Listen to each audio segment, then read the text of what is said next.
प्रिय विद्यार्थियों, आपका स्वागत है। आज की हमारी इस कक्षा में फिजिक्स की क्लास है। प्लस 2 के लिए पहली यूनिट हमारी चली हुई है electrostatics.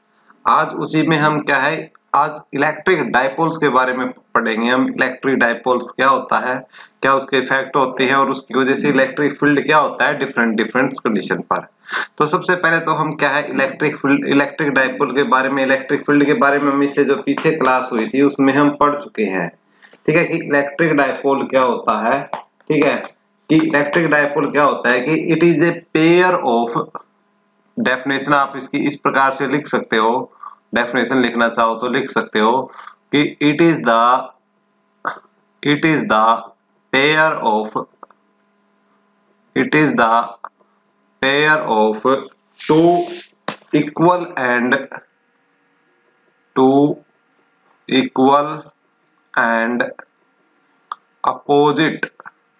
Equal and opposite charges separated by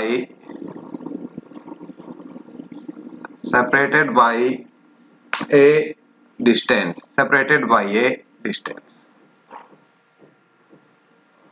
बताते हैं कैसे। एक बार दोबारा से देखिए कि इलेक्ट्रिक डायपोल की डेफिनेशन में क्या लिखोगे आप। इलेक्ट्रिक पोल की डेफिनेशन में आप लिखोगे it is the pair of two equal. पहली बात तो ये कंडीशन आपको क्लियर हो चुकी है कि पेयर है और दो कितने चार्जेस है, दो। ये क्या है, equal and opposite. Equal and opposite क्या है, आपका एक नेगेटिव है तो एक पॉजिटिव है। ठीक है, separated by a few distance. ठीक है, यह कुछ दूरी पर वो रखे हुए हैं। किस प्रकार से समझने की कोशिश करते हैं, तो समझने की कोशिश करते हैं कि इस प्रकार से है। यदि हमने ये कंडीशन मान ली, ठीक है, ये कंडीशन हमने ले ली कि भाई यहाँ पर हमारा क्या है, एक चार्ज यहाँ पर रखा हुआ है यहाँ पर। ठीक है, मान लिया यहाँ पर कितना चार्ज है आपका -q, तो दूसरा चार्ज कुछ दूरी पर यहाँ रखा हुआ है और ये किस प्रकार का है, इससे अपोजिट डायरेक्शन का +q है। ठीक है, और इनके बीच में ये कुछ ना कुछ क्या होगी, डिस्टेंस होगी आपकी इस पॉइंट से लेकर इस पॉइंट तक कुछ ना कुछ डिस्टेंस है ये आपकी इतनी। ठीक है, और ये डिस्टेंस कुछ ना कुछ इसमें ये डिस्टेंस होगी, और हम ये डिस्टेंस यहाँ पे मान लिया कि डिस्टेंस कितनी है, 2a है। सारी बातें कंसेप्ट क्लियर करेंगे आपको कि हमने 2a क्यों ले ली, r क्यों नहीं ली या a क्यों नहीं ली। ठीक है, सब बताएंगे। लेकिन एक समझने की बात है, ये पॉइंट a है और ये पॉइंट आपका क्या है, b है। यहाँ पर आपका कितना चार्ज रखा हुआ है, -q चार्ज रखा हुआ है और यहाँ पर आपका कितना +q। तो डेफिनेशन के अकॉर्डिंग लिया हमने कि पेयर है हमारा एक इक्वल एंड अपोजिट चार्जेस का, एक तरफ -q है तो दूसरी तरफ कितना है, +q है, और कुछ ना कुछ इनके बीच में ये दूरी भी है, डिस्टेंस भी है, जो कि हमने कितनी ले रखी है, यहाँ पर 2a ले रखी है। तो ठीक है, 2a ले रखी है इस प्रकार से। तो इस प्रकार हम इलेक्ट्रिक डायपोल आपका क्या बनेगा, इलेक्ट्रिक डायपोल बन जाएगा इस प्रकार से। ठीक है, अब एक चीज आती है आपकी इलेक्ट्रिक डायपोल मोमेंट। ठीक है, इलेक्ट्रिक डायपोल की डेफिनेशन पढ़ ली हमने। अब इसी के अंदर एक टर्म और देखते हैं, इलेक्ट्रिक डायपोल मोमेंट। इलेक्ट्रिक जो डायपोल मोमेंट होता है, ठीक है, वो क्या होता है, strength of electric dipole, the strength of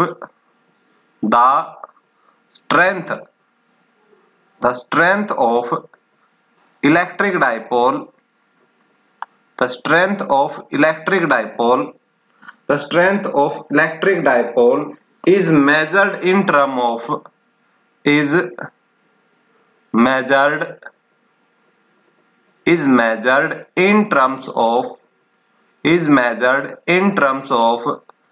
electric dipole moment, in terms of electric dipole moment, in terms of electric dipole moment. Electric dipole moment अलग रंग से लिखा है मैंने ताकि आपका जो कंसेप्ट है वो थोड़ा क्लियर हो जाए। ठीक है, दो चीजों के बारे में हमने देखा, एक तो इलेक्ट्रिक डायपोल और एक इलेक्ट्रिक डायपोल मोमेंट। ठीक है, जो इलेक्ट्रिक डायपोल कैसे बनता है कि दो इक्वल चार्जेस और अपोजिट चार्जेस को हमने कुछ दूरी पर रख लिया, तो आपका क्या बन जाएगा, वहां पर इलेक्ट्रिक डायपोल बन जाएगा। और जो उस इलेक्ट्रिक डायपोल की स्ट्रेंथ होगी, ताकत होगी उस रीजन में, उसको हम क्या बोलेंगे, इलेक्ट्रिक डायपोल मोमेंट। और इलेक्ट्रिक डायपोल मोमेंट को किससे रिप्रेजेंट करते हैं हम, P से रिप्रेजेंट करते हैं इलेक्ट्रिक डायपोल मोमेंट को। और ये एक प्रकार की किस प्रकार की क्वांटिटी होती है, वेक्टर क्वांटिटी होती है। तो मैं आपको बता दूं जो इसकी डायरेक्शन होती है इलेक्ट्रिक डायपोल मोमेंट की, वो क्या होती है, माइनस चार्ज से प्लस चार्ज की तरफ होती है, इस प्रकार ये। तो इसमें आपका इलेक्ट्रिक डायपोल मोमेंट की डायरेक्शन क्या होगी, ये माइनस क्यू चार्ज से प्लस क्यू चार्ज की तरफ, ये इसकी डायरेक्शन होती है, जो कि आपको याद रखनी है, ठीक है। और इलेक्ट्रिक जो डायपोल मोमेंट है, ठीक है, उसको हम एक तरीके से और इसको डिफाइन कर सकते हैं। वो कैसे, एक डेफिनेशन और देखिए कि द इलेक्ट्रिक डायपोल मोमेंट में also be defined as the electric dipole moment, the electric dipole moment, the electric dipole moment may also be defined as, may also be defined as,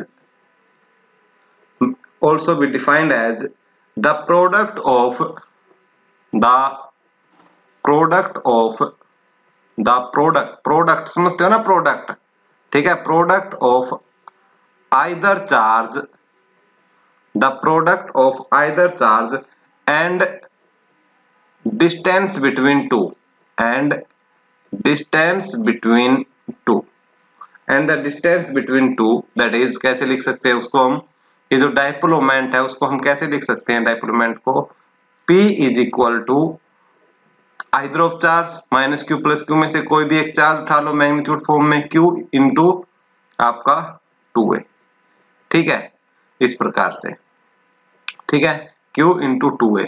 तो इस प्रकार से हम लिख सकते हैं आप हमारे डायपोल मोमेंट को, ठीक है, ये है हमारा डायपोल मोमेंट, ठीक है। डायपोल मोमेंट को कैसे लिख सकते हैं, इस तरीके से हम अपने डायपोल मोमेंट को लिख सकते हैं। तो ये हमारा डायपोल मोमेंट, तो उम्मीद करता हूँ डायपोल मोमेंट समझ में आया होगा, ठीक है। मैं यदि आप चाहो तो क्या करो कि इसको सिर्फ पहले यहाँ पर मैग्नीट्यूड फॉर्म में लिख लो, ठीक है, मैग्नीट्यूड फॉर्म में मैंने ये लिख लिया कि डायपोल मोमेंट की हमारी क्या है, ये हमारी डेफिनेशन बन गई हमारी, ठीक है। इसी को हम क्या है वेक्टर फॉर्म में आपसे बोले कि वेक्टर फॉर्म में लिखो, तो वेक्टर फॉर्म में भी लिख के दिखा देना भाई, ठीक है। आपका क्या लगता है, आप बता देते हैं आपको कैसे लिख, वेक्टर फॉर्म में हो जाएगा आपका, कैसे, किस प्रकार से लिखोगे कि भाई हमें पता है कि P हमारा किसके बराबर आया था, Q इंटू 2a के बराबर आया था। अब वेक्टर फॉर्म में लिखना है तो वेक्टर फॉर्म में कैसे लिख सकते हैं, P into Q into 2a vector, ठीक है, ये आपकी वेक्टर फॉर्म में होगी आपकी, ठीक है। इस प्रकार से हम क्या है वेक्टर फॉर्म में इसको लिख सकते हैं। डायरेक्शन मैंने आपको बताई है कि डायरेक्शन इसकी क्या होती है, नेगेटिव चार्ज से पॉजिटिव चार्ज की तरफ, आपका नेगेटिव चार्ज से किस कौन से चार्ज की तरफ होती है, आपकी पॉजिटिव चार्ज की तरफ इसकी क्या होती है, डायरेक्शन होती है, ठीक है। ये था हमारा क्या, आपका डायपोल मोमेंट।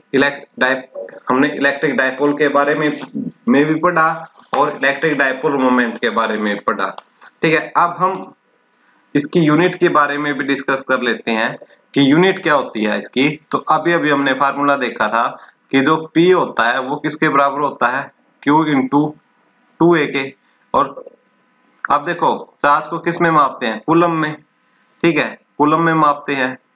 तो और डिस्टेंस को किस में मापेंगे, मीटर में। तो क्या हो जाएगी इसकी यूनिट, कूलम मीटर इसकी यूनिट हो जाएगी, ठीक है। डायमेंशन फार्मूला निकालना चाहो तो खुद निकाल सकते हो, ठीक है। और डायपोल मोमेंट हमने आपको कैसे बताया था कि जैसे हमने क्या है कि ये ले लिया था, हमारा दो चार्जेस हमने ले लिए थे इस प्रकार से कि भाई एक यहाँ पर चार्ज था माइनस क्यू चार्ज था, यहाँ पर हमारा क्या था प्लस क्यू चार्ज था, ये ए पॉइंट है ये बी पॉइंट है, और इनके बीच की डिस्टेंस हमने कितनी ले ली थी की क्यू। तो पी हमारा क्या आया था, क्यू इंटू 2a आया था, ठीक है।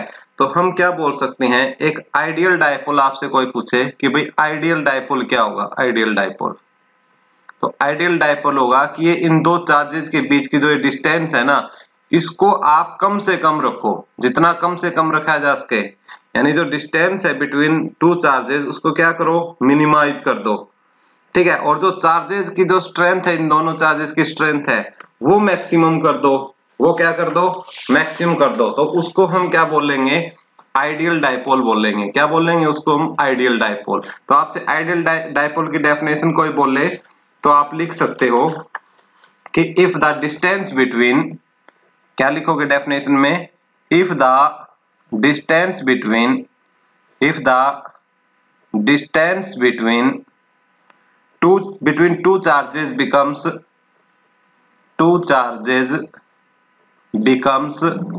if the distance between two charges becomes minimum possible यानी कितनी हो जाए आपकी, कम से कम हो जाए, ठीक है। और क्या लिखोगे, the charges becomes maximum possible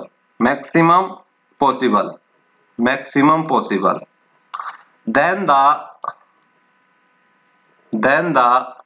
electric dipole is called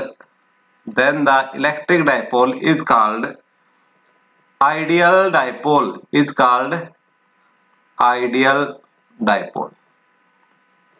उसको हम क्या बोलेंगे, आइडियल डाइपोल। यानी जो डिस्टेंस है वो जितनी भी कम से कम हो उसके वो हो जाए, ठीक है। डिस्टेंस मिनिमम से मिनिमम हो जाए और चार्जेस क्या हो जाए, मैक्सिमम से मैक्सिमम हो जाए। तो इस प्रकार जो डाइपोल उसमें जनरेट होगा उसको हम क्या बोलेंगे, हम आइडियल डाइपोल बोलेंगे, ठीक है। उम्मीद करता हूं बात आपको समझ में आई होगी, ठीक है। उसके बाद हम लेते हैं नेक्स्ट इसी में, तो नेक्स्ट लेते हैं हम कि इलेक्ट्रिक फील्ड इंटेंसिटी क्या फाइंड आउट करेंगे हम। अब हम इसमें नेक्स्ट फाइंड आउट करेंगे इलेक्ट्रिक फील्ड इंटेंसिटी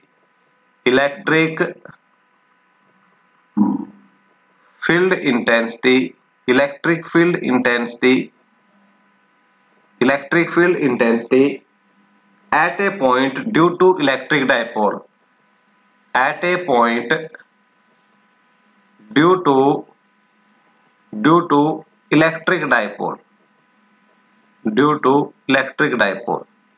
ठीक है। इलेक्ट्रिक डाइपोल की वजह से हम क्या है, electric field intensity find out करेंगे और देखेंगे कि इलेक्ट्रिक फील्ड, ठीक है, इसके दो केस होते हैं, एक तो एक्सियल लाइन पर, ठीक है, और एक आपकी इक्वेटोरियल लाइन पर।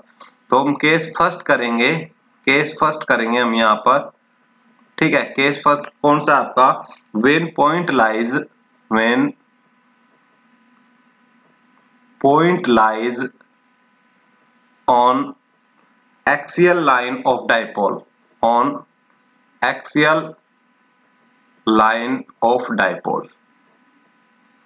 बताएंगे आपको सब। अब इसको आर्टिकल को स्टार्ट कर रही है, हर चीज हर कंसेप्ट आपका क्लियर कर दिया जाएगा इसमें।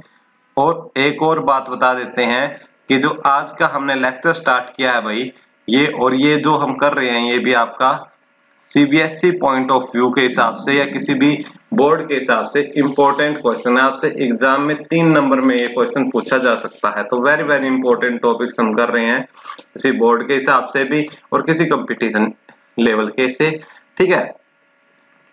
तो बहुत इंपॉर्टेंट आर्टिकल है। तो इसी के अंदर हम इसको देखने की कोशिश करते हैं। पहले तो हम एक इलेक्ट्रिक डाइपोल बना लेते हैं अपना, कि ये हमारा इलेक्ट्रिक डाइपोल है, ठीक है। एक हम इलेक्ट्रिक डाइपोल बना लिया हमने, ये हमारा इलेक्ट्रिक डाइपोल है, ठीक है। इलेक्ट्रिक डाइपोल का मतलब क्या है कि एक तरफ यहाँ पर आपका क्या है, कुछ ना कुछ चार्ज रखा हुआ है, ठीक है। यहाँ पर कोई चार्ज रखा हुआ है, ठीक है। ये हमने मान लिया कितना है आपका -q चार्ज है। और यहाँ पर जो चार्ज रखा हुआ है ये हमने मान लिया कितना है हमारा +q चार्ज है, ठीक है। उम्मीद करता हूँ बात समझ में आई होगी। इस पॉइंट का नाम रख लिया हमने A और इस पॉइंट का नाम हमने रख लिया B। और एक और महत्वपूर्ण बात कि जो A से B तक की जो दूरी है, ठीक है, ये जो डिस्टेंस है ये हमने हमारी कितनी मान ली 2a, ठीक है। और डाइपोल मोमेंट की डायरेक्शन क्या हो जाएगी, नेगेटिव से पॉजिटिव की तरफ डाइपोल मोमेंट की डायरेक्शन हो जाएगी, ठीक है। वो हम दिखा देंगे, कोई बात नहीं है। तो एक्सियल लाइन होती है कि ये जो डाइपोल हमारा, जो ये आप डाइपोल देख रहे हो कर्सर जहां पर मूव कर रहा है, इसकी ये लाइन कहीं भी ले जाओ इसकी सीध में, ये सारी की सारी क्या हमारी ये वाली एक्सियल है। और इसके इस ऐसे बिल्कुल 90 डिग्री पे ऐसे 90 डिग्री पे बीचों बीच लेंगे तो वो क्या है हमारी, आपकी क्या है, इक्वेटोरियल लाइन है। तो पहले हमने एक्सियल लाइन पे निकालना है। तो एक्सियल लाइन पे हम निकालने के लिए क्या ले लेते हैं, एक पॉइंट ले लेते हैं। इसके सेंटर पॉइंट से, मान लिया इसके सेंटर पॉइंट से r डिस्टेंस दूरी पे हमने क्या है, एक पॉइंट ले लिया ये P, ठीक है। सेंटर से लिया हमने, ठीक है, सेंटर से, और मान लिया इसका सेंटर क्या है, ये है, इसका सेंटर हमने क्या मान लिया, ये है, ठीक है, और सेंटर का नाम भी कुछ ना कुछ रख लेते हैं, ठीक है, ओ मान लो, ठीक है, कितना मान लो, ओ मान लो इसको, ये इसको ओ ले लेते हैं, और इस पॉइंट को हमने पी ले लिया, ठीक है। अब देखो यदि हम इसमें इलेक्ट्रिक फील्ड की डायरेक्शन देखें, ठीक है, तो ये प्लस क्यू चार्ज की वजह से इलेक्ट्रिक फील्ड बनेगी, ठीक है, इलेक्ट्रिक फील्ड जो किसकी वजह से बनेगी, आपकी कौन से चार्ज की वजह से, प्लस क्यू। देखो प्लस क्यू इस पे इस प्रकार से फोर्स लगाएगा, तो इलेक्ट्रिक फील्ड की भी डायरेक्शन यही होगी जिस तरफ फोर्स लगाएगा, तो आपकी जो इलेक्ट्रिक फील्ड है आपका वो किस प्रकार से लगेगा, यहाँ पर इस प्रकार से आपको इलेक्ट्रिक फील्ड लगेगा, ठीक है, ये हमारा इलेक्ट्रिक फील्ड है जो कि बी पॉइंट की वजह से लगा है, ठीक है, ये मान लिया हमने E1, ये हमने कितना मान लिया, E1, इलेक्ट्रिक फील्ड क्या मान लिया हमने, E1, जो किसकी वजह से लगा है, जो इस प्लस क्यू चार्ज की वजह से लगा है, ठीक है, यहाँ इस पे। और मैंने ये बताया था कि हमने O पॉइंट से P पॉइंट कितनी दूरी पे रखा है, O पॉइंट से P पॉइंट, कि भाई हमने O पॉइंट से P पॉइंट की जो दूरी है, ठीक है, O पॉइंट से P पॉइंट की दूरी है वो हमने कितनी ली है, R ली है, ठीक है, ये R है हमारी, ये O से लेकर कहां तक है, P तक है, ये डिस्टेंस इतनी, O से P तक की डिस्टेंस कितनी हमारी, R है, ठीक है। इसी प्रकार माइनस, देखो डायग्राम समझ में आया, बाकी कहानी में कुछ नहीं बचेगा, डायग्राम ही अच्छे से समझना है आपको। अब ये देखो कि यदि मैं किसकी वजह से माइनस क्यू चार्ज इस पे इस तरफ लगाएगा, ठीक है, तो इस तरफ लगाएगा तो जो E2 है वो क्या है, इस डायरेक्शन में लगेगा, E2 क्या आपका इस डायरेक्शन में लगेगा, तो ये कौन सा हो जाएगा आपका, E2 हो जाएगा इलेक्ट्रिक फील्ड। इलेक्ट्रिक फील्ड देखो E1 किसकी चार्ज की वजह से है, E1 आपके पॉजिटिव चार्ज की वजह से है, ठीक है, और जो हमारा E2 है वो कौन से चार्ज की वजह से है, ध्यान से देखने की कोशिश करें, माइनस। अब थोड़ा सा ये हो सकता है कि जो E1 की जो फील्ड होगी, क्योंकि देखो ये नजदीक है P पॉइंट के, ये प्लस क्यू चार्ज इसके नजदीक है, तो ऑब्वियसली बात है इसकी थोड़ी सी स्ट्रॉन्ग होगी, हालांकि Q क्या है, इस पॉइंट से काफी दूर है, तो इसकी जो इलेक्ट्रिक फील्ड इंटेंसिटी कह सकते हो क्या होगी, थोड़ी वीक होगी, ठीक है, इसलिए हमने थोड़ा सा ये P पॉइंट के हमने नजदीक ले लिया इसको, और वैसे भी नहीं शो करोगे तो कोई दिक्कत नहीं है, ठीक है। अब हमने इलेक्ट्रिक फील्ड निकालनी है, देखो सारी बातें आपने लिखनी है कि आप सबसे पहले आपने डायग्राम लिया, एक डायपोल ले लिया हमने, ए बी को एक डायपोल ले लिया, फिर उस डायपोल के एक्सिस पे हमने क्या है, सेंटर पॉइंट से हमने कोई एक पॉइंट P मान लिया, और P डिस्टेंस से जो दूरी है वो कितनी है, R है, R डिस्टेंस पे P पॉइंट मान लिया, ठीक है। ये एक दो बातें यदि आप बोलते हो तो मैं लिख देता हूं, तो आप अपने हिसाब से भी लिख सकते हो, इसमें जितना मैंने बोला है तो इसमें लिख लो आप, if a point P, if a point P lies at a distance R, a distance R from the center of the dipole, from the center of dipole,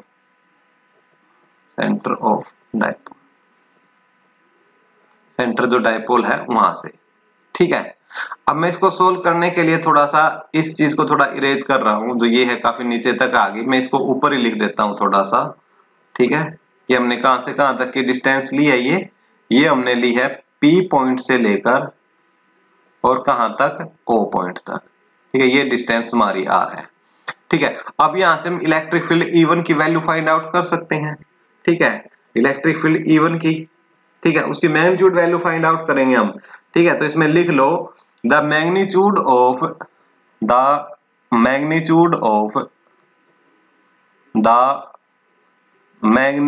of electric field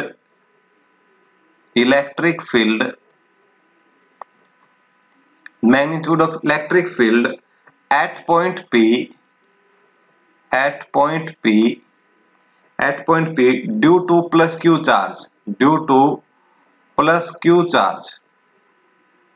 charge की वजह से हम लेंगे, ठीक है, तो उसको हम फाइंड आउट करेंगे। देखो कितनी वैल्यू होगी E1, जो E1 की मैग्नीट्यूड वैल्यू ले रहे हैं हम, कोई आपने टेंशन मत लो, सारी बताएंगे आपको।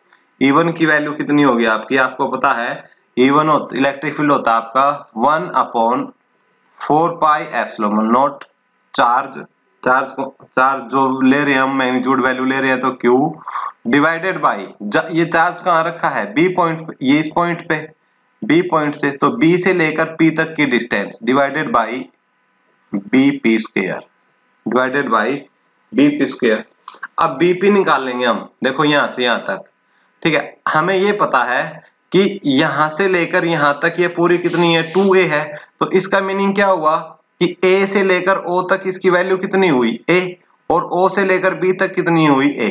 इसलिए हम इसको डिस्टेंस को 2A लेकर चलते हैं, जो कि मैंने आपको बताया था डाइपोल के अंदर कि मैं इसको आगे आपको एक्सप्लेन करूंगा कि 2A इसीलिए ले रहे हैं ताकि फ्रैक्शन फॉर्म में हमारी वैल्यू ना आए और हमारी जो कैलकुलेशन है वो अच्छी तरीके से चलती रहे। इसलिए हमने 2A ले रखा है। अब ये पता लगा हमने यहां से यहां तक का कि यहां से यहां तक ये वैल्यू A है और O से लेकर P तक की वैल्यू कितनी है, R है, ठीक है। मैं एक बार बताने की कोशिश करता हूं कि जो O से लेकर P तक ये डिस्टेंस कितनी है, R, और O से लेकर B तक की डिस्टेंस कितनी है आपकी, A। तो आपने बतानी है कि BP कितनी बची, तो BP कितनी बचेगी आपकी, OP में से OB को सब्सट्रैक्ट कर दो, यानी कितनी बचेगी, R माइनस A बचेगी, ठीक है। कितनी बचेगी, R माइनस A। तो इस प्रकार हम क्या लिख सकते हैं इसको, हम इसको लिख सकते हैं divided by 1/4 pi epsilon not Q divided by R minus A का स्क्वायर, R माइनस A का स्क्वायर, इस प्रकार से लिख सकते हैं, ठीक है। इसी प्रकार हम क्या है आगे लिख सकते हैं, ये तो हमने क्या निकाली, E1 की वैल्यू निकाली। तो इसी डायग्राम को आपको देखना है और इसी डायग्राम को देखते हुए क्या है हमें अब निकाल लेंगे हम किसकी, E2 की वैल्यू। अब देखिए E2 आपका क्या, आपका आप लिख सकते हो E2 the magnitude of electric field at a point P due to minus Q charge, ठीक है। चलो नहीं मैं लिख देता हूं, तो ये है आपका the magnitude of electric field, the magnitude of electric field, the magnitude of electric field at a point P due to minus Q charge, due to minus Q charge.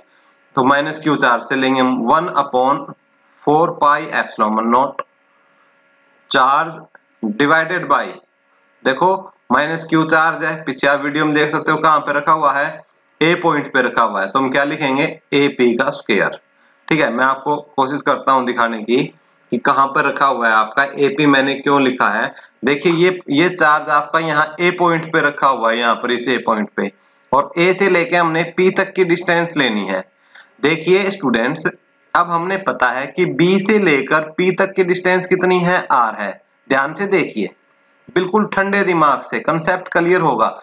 B से लेकर P तक की distance कितनी given है, R given है, और A से लेकर O तक कितना है, A है। तो AP कितना हुआ कि आप क्या है, OP में OA जोड़ दो, और OP कितनी है, R, AO कितनी है, A, तो जुड़ के कितनी होगी, R प्लस A। तो हम कैसे लिख सकते हैं AP को, फिर आगे AP को कैसे लिख सकते हैं, देखना आगे।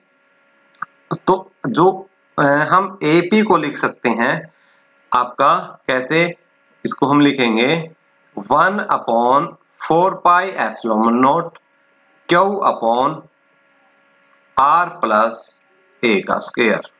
ये इक्वेशन नंबर हमारी 2 है, ठीक है। और जो पीछे हमने E1 निकाली वो हमारी इक्वेशन नंबर 1 है, ठीक है। अब हमने रिजल्टेंट मैग्नेटिक फील्ड निकाल लेंगे, ठीक है। एक बार फिर से मैं आपको डायग्राम पे लेके चलता हूं, देखो यहाँ पर इस पॉइंट P पे हमने electric field, net electric field निकालना है हमने, ठीक है। तो नेट इलेक्ट्रिक फील्ड देखेंगे तो एक्चुअल में आपको थोड़ा सा दिखाने की कोशिश करता हूं। मैंने बताया था कि प्लस जो इलेक्ट्रिक फील्ड जो है आपका इस प्लस Q चार्ज की वजह से है, और ये प्लस Q चार्ज इस पॉइंट के नजदीक है, तो इसकी इलेक्ट्रिक फील्ड क्या होगी, थोड़ी स्ट्रेंथ ज्यादा होगी।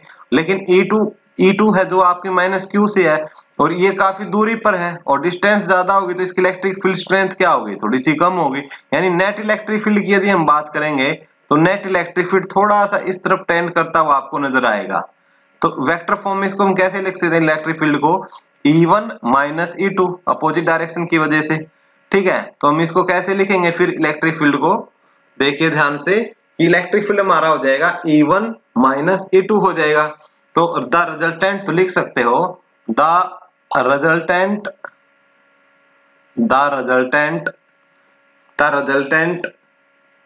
Electric field is the resultant electric field is the resultant electric field E is, तो E क्या हो जाएगा आपका, देखो E हो जाएगा आपका E1 माइनस E2, ये हो जाएगा हमारा E1 माइनस E2। ठीक है, चाहे मैग्नीट्यूड फॉर्म लिख रहे हैं, ठीक है, मैग्नीट्यूड फॉर्म में भी निकाल देंगे, उसका बाद में मैग्नीट्यूड ले लेंगे। इलेक्ट्रिक फील्ड की डायरेक्शन ये हो जाएगी, तो हम इलेक्ट्रिक फील्ड E निकालना हमने, तो E1 की वैल्यू हमारे पास कितनी है, 1/4 pi epsilon naught charge divided by r minus a का square minus 1/4 pi epsilon naught charge divided by r plus a का स्क्वायर। ये इक्वेशन 2 है, ये E1 की E2 की वैल्यू है और E1 की वैल्यू मैंने पीछे निकाली, आप पीछे वीडियो को बैक करके देख सकते हो, ये E1 की वैल्यू है।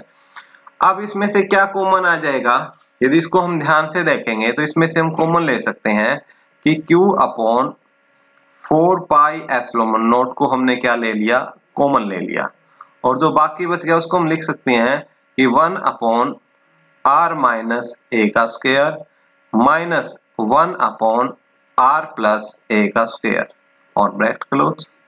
ठीक है, ऐसे लिख सकते हैं।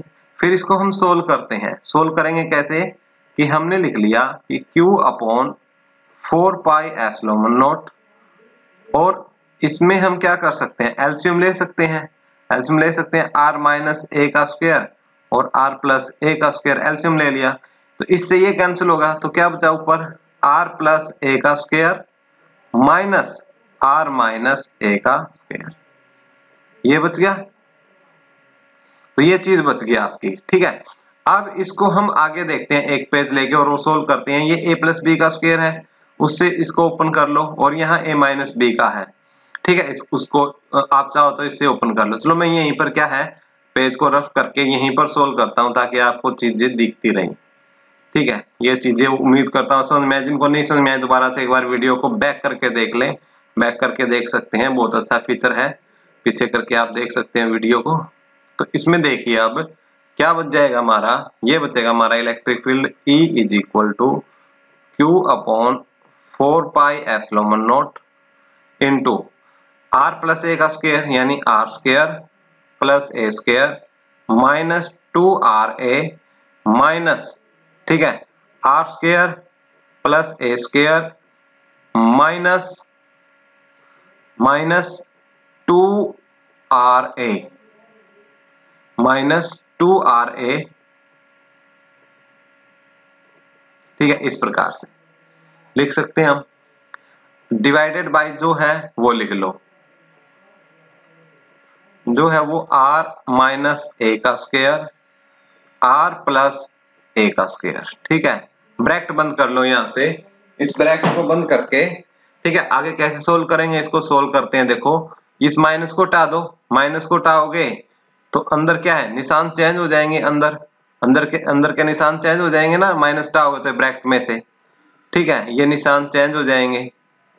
ठीक है, तो निशान चेंज होके क्या हो जाएगा, ये माइनस है, ये भी माइनस हो जाएगा, और ये निशान माइनस का था तो क्या हो जाएगा plus.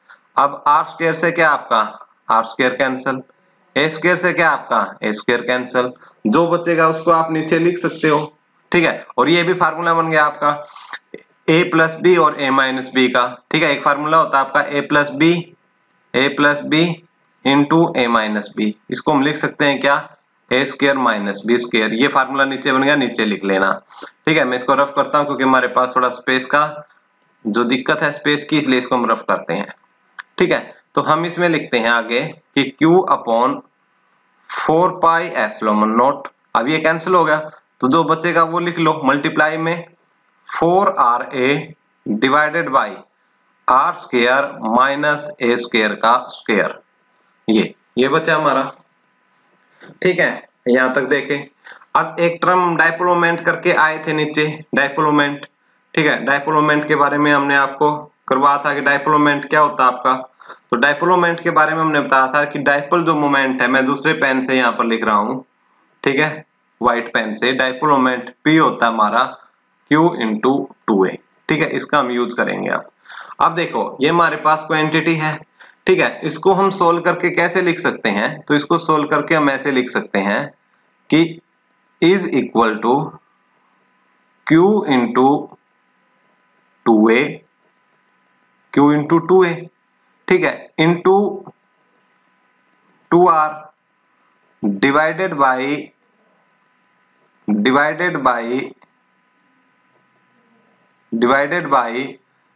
4 pi epsilon naught R square minus A square.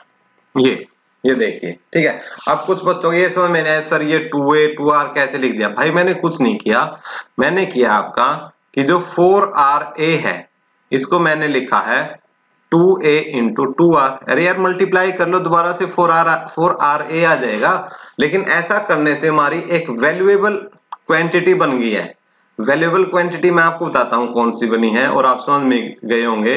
P is equal to क्या होता है हमारा Q इंटू 2A। तो Q इंटू 2A ये वाली क्वांटिटी को ध्यान से देखिए, ये वाली क्वांटिटी ये क्या है? डायपोल मोमेंट बन चुकी है P, तो इसको P लिख सकते हैं। तो इलेक्ट्रिक फील्ड हमारा क्या आएगा फिर इस केस में? तो इलेक्ट्रिक फील्ड हमारा इस केस में आ जाएगा आपका 1 अपॉन 4 पाई एप्सिलॉन नॉट। ठीक है, Q इंटू 2O को क्या लिख सकते हैं हम? P। तो इसकी जगह P into 2R, P into 2R यानी इसका मतलब 2 को आगे लिख लो, 2PR divided by R square minus A square का होल स्क्वायर। ये इलेक्ट्रिक फील्ड की वैल्यू आई हमारी एक्सियल लाइन पर। ठीक है, एक्सियल लाइन पर ये वैल्यू आई हमारी। ठीक है, ये वैल्यू। ठीक है, अब इसमें हम देखेंगे ये काफी थोड़ा रिजल्ट है, याद करना मुश्किल हो जाता है, तो इसी को थोड़ा और सिंप्लीफाई किया जाएगा। सिंप्लीफाई इस तरीके से किया जाएगा कि ये हम कंडीशन ले लें, if R is greater than A, R is greater than A, यानी जो पॉइंट P रखा है, ठीक है, वो बहुत ज्यादा दूरी पे हो। जो मैं एक बार दिखाता हूं आपको पीछे ले जाके, यदि संभव हुआ तो कोशिश करता हूं मैं आपके लिए बैक करके, यदि पेज हमें मिलता है। तो ये देखिए, ये जो डिस्टेंस है यानी ये जो R ये डिस्टेंस है, ये बहुत दूर पे, ऐसे हम बहुत दूर रख दें, ठीक है, तो A की तुलना में R बहुत ज्यादा हो जाएगा। यानी फिर हम A को तो क्या कर सकते हैं उसकी कंपेयर में नेगलेक्ट कर सकते हैं कि भाई ये जो डिस्टेंस पॉइंट P यहां से लिया है हमने, यहां नहीं लिया, ये हमने A से बहुत ज्यादा दूर ले लिया, तो A को हम क्या कर सकते हैं? नेगलेक्ट कर सकते हैं। तो नेगलेक्ट कर सकते हैं, तो फिर हमारा रिलेशन किस प्रकार से आ जाएगा वो देखिए। ठीक है, दोबारा से हम इसी पेज पे आते हैं। तो इसको हम कैसे लिख सकते हैं? तो ई एक्सियल को हम कैसे लिख सकते हैं? देखिए कि जो हमारा ई एक्सियल है, ई एक्सियल उसको हम लिख सकते हैं 1 upon 4 pi epsilon naught 2PR divided by, A neglect हो जाएगा। ठीक है, नेगलेक्ट होने के बाद R स्क्वायर का स्क्वायर बचेगा, R की पावर कितनी बचेगी नीचे? 4। इस एक R से एक R कैंसिल हो जाएगा। ठीक है, तो फिर हमारा ई एक्सियल है वो कितना बचेगा हमारा? ठीक है, ई एक्सियल हमारा बचेगा 1 upon 4 pi epsilon naught 2PR divided, oh sorry R से R कैंसिल हो चुका है, इसलिए R को लिखने की जरूरत नहीं है। ठीक है, एक बार हम कर लेते हैं इसको। ठीक है, ठीक है, R की पावर 4 थी, ये कैंसिल हुआ था, तो क्या बचेगा हमारा 2P डिवाइडेड बाई RQ। ये हमारा रिलेशन बचेगा हमारा। ठीक है, तो ये हो जाएगा हमारा रिलेशन। ठीक है, ये हो जाएगा हमारा रिलेशन। ठीक है, एक्सियल लाइन पर ये हमारा रिलेशन हो जाएगा। इस प्रकार से हम क्या एक्सियल लाइन पर निकाल सकते हैं।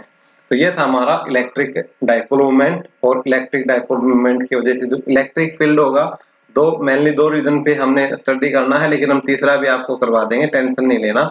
एक तो हमारा क्या है एक्सियल लाइन पर, और दूसरा हमारा कौन सा? इक्वेटोरियल लाइन पर। तो हमने आज किस पे किया है? एक्सियल लाइन पर।